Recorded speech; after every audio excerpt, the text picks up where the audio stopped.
আসসালামু আলাইকুম। জেনতারা নিউজ বাংলা অধিবেশন প্রবাহতে আপনাদের স্বাগত। আজ লন্ডন স্টুডিও থেকে আছি আমি মীর সাবির, আর ঢাকায় আমার সাথে রয়েছেন সুমাইয়া শিমু। চলুন শুরু করি আজকের গুরুত্বপূর্ণ সংবাদ।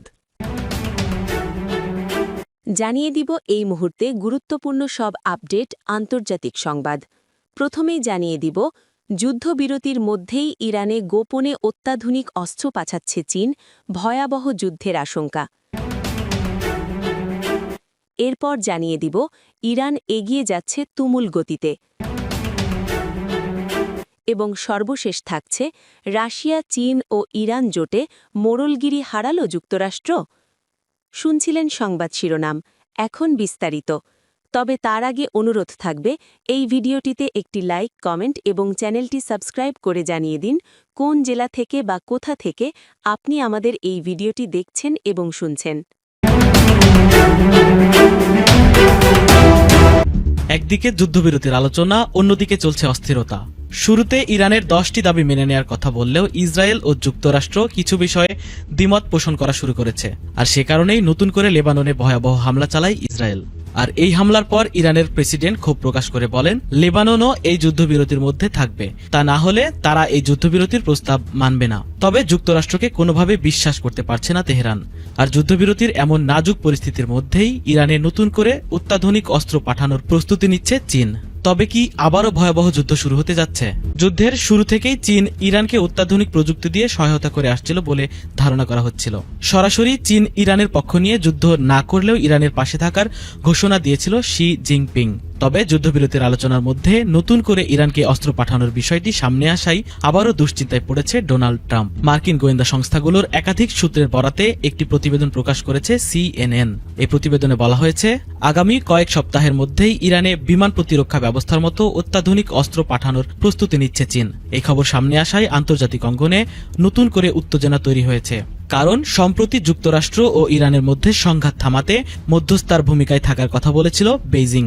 সেই অবস্থান ধরে রেখেই যদি গোপনে অস্ত্র সরবরাহ করা হয়, তবে তা পরিস্থিতিকে আরো জটিল করে তুলতে পারে বলে মনে করছেন বিশ্লেষকরা। গোয়েন্দা সূত্রগুলোর ভাষ্য অনুযায়ী চীন যে অস্ত্র পাঠানোর প্রস্তুতি নিচ্ছে তা হল কাঁধে বহনযোগ্য বিমান বিধ্বংসী ক্ষেপণাস্ত্র। এটি ম্যানপ্যাডস নামে পরিচিত। এ ধরনের অস্ত্র বিশেষ করে নিচুতে ওড়া যুদ্ধবিমান ও হেলিকপ্টারের জন্য বড় হুমকি। সূত্রগুলোর মধ্যে দুজন জানিয়েছেন, এই অস্ত্র সরাসরি চীন থেকে ইরানে পাঠানো হবে না, বরং তৃতীয় কোনো দেশের মাধ্যমে সরবরাহের চেষ্টা চলছে, যাতে এর প্রকৃত উৎস গোপন রাখা যায়। এদিকে মার্কিন প্রেসিডেন্ট ডোনাল্ড ট্রাম্প সম্প্রতি দাবি করেন, ইরানের আকাশে ভূপাতিত একটি F-15 যুদ্ধ বিমানে তাপ অনুসন্ধানী ক্ষেপণাস্ত্র দিয়ে আঘাত করা হয়েছিল। অন্যদিকে ইরানও বিমান ভূপাতিত করতে একটি নতুন প্রতিরক্ষা ব্যবস্থার ব্যবহারের কথা জানিয়েছে, তবে সেটি কোথা থেকে এসেছে তা স্পষ্ট করেনি। গত বছর ইরান ও ইসরায়েলের মধ্যকার 12 দিনের রক্তক্ষয়ী যুদ্ধে ইরানের পারমাণবিক কর্মসূচিকে সম্পূর্ণ ধ্বংস করে দেওয়া হয়েছে বলে দাবি করেছিলেন মার্কিন প্রেসিডেন্ট ডোনাল্ড ট্রাম্প। কিন্তু সেই যুদ্ধের 9 মাস পেরোনোর পর বর্তমান পরিস্থিতি বলছে ভিন্ন কথা। বর্তমানে পাকিস্তানের ইসলামাবাদে ওয়াশিংটন ও তেহরানের মধ্যে আলোচনা চলছে। এই আলোচনাকে পুরোপুরি আস্থাহীন এক বৈঠক হিসেবে অভিহিত করেছে ব্রিটিশ সংবাদ মাধ্যম BBC। কারণ আমেরিকা ও ইরানের মধ্যে চলমান যুদ্ধবিরতিটি এখন কাঁচের মতো ভঙ্গুর। কেননা ইরান তাদের পারমাণবিক কর্মসূচি এবং মিসাইলের উন্নতির বিষয়টি এখনো খুব গুরুত্বের সঙ্গে নিচ্ছে। আর এটি ট্রাম্পের সবচেয়ে বড় ভুল বলে মনে করা হচ্ছে। কারণ ইরানের সঙ্গে চলমান যুদ্ধবিরতির শর্তে স্থায়ী কোনো কূটনৈতিক সমাধান যুক্ত করেননি ট্রাম্প।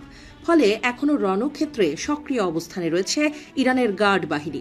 যে কোনো মুহূর্তে যুদ্ধ শুরুর অপেক্ষায় রয়েছে ইরানের দুর্ধর্ষ এই বাহিনী। এছাড়া আমেরিকা ও ইরানের মধ্যে চলমান আলোচনার টেবিলে সবচাইতে বড় বাধা হয়ে দাঁড়িয়েছে লেবাননের যোদ্ধারা এবং ইসরায়েলের মধ্যে চলমান সংঘাত। ইসরায়েল লেবাননে বিমান হামলা অব্যাহত রাখলে এই যুদ্ধবিরতি মুহূর্তের মধ্যে ভেঙে পড়বে বলে স্পষ্ট জানিয়ে দিয়েছে ইরান। নিজেদের প্রক্সি বাহিনী হিজবুল্লাহকে ইসরায়েলের হামলা থেকে রক্ষায় এতটাই প্রতিশ্রুতিবদ্ধ যে ইরানি বাহিনী এখন অনেকটা অটো পাইলট মোডে চলে গেছে। অর্থাৎ হিজবুল্লাহর পক্ষ নিয়ে যে কোনো সময় ইসরায়েলের উপর তারা পাল্টা আঘাত হানতে প্রস্তুত। র্যান্ড কর্পোরেশনের কৌশলগত বিশ্লেষক রাফায়েল কোহেনের মতে, যদি বর্তমান আলোচনা ব্যর্থ হয় তবে ট্রাম্পের সামনে এমন 3টি পথ খোলা আছে, যার প্রতিটি অত্যন্ত ঝুঁকিপূর্ণ। আর তা হল পিছু হটা এবং আমেরিকাকে বিজয়ী ঘোষণা করা। ট্রাম্প নিজেকে বিজয়ী দাবি করে সরে আসতে পারেন, তবে এতে হরমুজ প্রণালীর পূর্ণ নিয়ন্ত্রণ ইরানের হাতে চলে যাবে, যা আমেরিকা ও এর আরব মিত্র দেশগুলোর অর্থনীতিতে দীর্ঘমেয়াদী ক্ষত তৈরি করবে। ইরানের পারমাণবিক সক্ষমতার বিষয়কে কেন্দ্র করে মধ্যপ্রাচ্যে যে সাম্প্রতিক অসম উত্তেজনা ও সংঘাত তৈরি হলো তা এখন আর শুধু আঞ্চলিক ইস্যু নয়, বরং এটি পরিণত হয়েছে বৈশ্বিক শক্তির ভারসাম্যের এক বড় পরীক্ষায়। একদিকে যুক্তরাষ্ট্র, অন্যদিকে ইরান। আর এই দুই শক্তির মুখোমুখি অবস্থান এখন পুরো বিশ্বকে নতুন করে ভাবতে বাধ্য করছে। একটু ভাবুন তো, ইরানের হাতে পারমাণবিক অস্ত্র এলে যুক্তরাষ্ট্রের সমস্যা মূলত কোথায়? এমন তো নয় আর অন্য কোনো দেশের কাছে এমন অস্ত্র নেই, তবে এক্ষেত্রে বিশ্বমোড়লের ঠিক কোন জায়গায় অসুবিধা হচ্ছে? প্রশ্নের উত্তর কিন্তু জটিল নয়, তবে সাম্প্রতিক যুদ্ধে স্পষ্টতই নিজেদের আধিপত্যের অবস্থান খুইয়েছে যুক্তরাষ্ট্র। রীতিমতো ঘায়েল হয়ে লেজ গুটিয়ে মধ্যপ্রাচ্য ছেড়েছে ট্রাম্পের দেশ। কিন্তু কিভাবে সম্ভব হলো এই বৃহৎ শক্তিকে দমানো? বিশ্লেষকেরা বলছেন এর মূল কারণ শুধু অস্ত্র নয়, বরং ভূ রাজনীতি। মধ্যপ্রাচ্য হলো বিশ্বের জ্বালানি ও বাণিজ্য রুটের কেন্দ্র। এই অঞ্চলে প্রভাব হারানো মানে বৈশ্বিক নিয়ন্ত্রণের একটি বড় অংশ হারানো। আর ইরান সেই কৌশলগত মানচিত্রের একেবারে কেন্দ্রে দাঁড়িয়ে আছে। প্রথমেই বলতে হবে ইরান বীরের জাতি।